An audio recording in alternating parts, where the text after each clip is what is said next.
La visite du chef de l'État Evariste Ndayishimiye sur le chantier du barrage d'Ompanda est intervenue 4 ans après l'arrêt des travaux, soit en 2017. La société chinoise qui était chargée des travaux avait été commencée en 2011 sous la mission de contrôle des équipes dirigées par le ministère des Travaux publics et celui de l'énergie et des mines. Lors de cette visite, le président Ndayishimiye s'en est pris aux différentes organisations qui étaient chargées d'exécuter le projet. Le président se dit indigné par des actes de détournement qui ont ruiné tout le projet.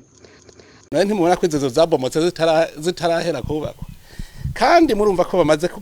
voyez-vous pas que ces maisons sont détruites alors que la construction n'est pas achevée? En plus, 60% ont été payés. Regardez-moi, ces gens soi-disant qui travaillent pour le peuple. C'est honteux. J'ai aussi honte en tant que président de la République. 54 milliards disparaissent de la sorte. Tout d'abord, on ne laissera pas cet argent. Ils doivent payer. Puis, le projet doit être fait en entièreté et notre argent doit rembourser. Maintenant, je prends décision et le ministre est ici. Je vous prie de me faire une liste de toutes personnes qui étaient incluses. Compte-moi tout ce qui a été abîmé pour qu'une fois ce projet reprenne vie, on saura quel est le bilan que nous allons donner à la nouvelle équipe qui va redémarrer ce projet. Tumenye tuti ni igiki gikomeye dushikirije ababandanya uwo mugambi. En avril 2016, la société chinoise avait déclaré qu'elle avait un problème sérieux de financement pour continuer l'exécution. Comme Manila Kiza, ministre de l'énergie et des mines, à l'époque avait rassuré que tout va bien et qu'il allait plaider pour que le projet puisse être clôturé dans les délais.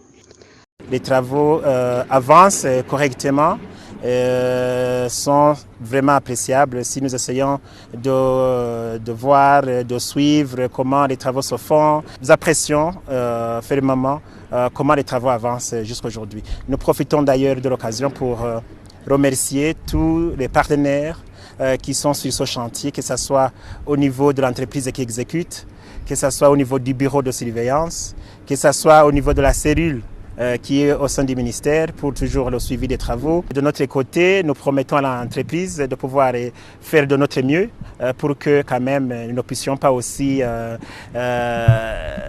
laisser l'entreprise ne pas être payée. Et nous espérons très bien qu'ensemble, avec une entente mutuelle de tous les partenaires, nous pourrons arriver à pouvoir clôturer ce chantier que le peuple burundais a tant besoin.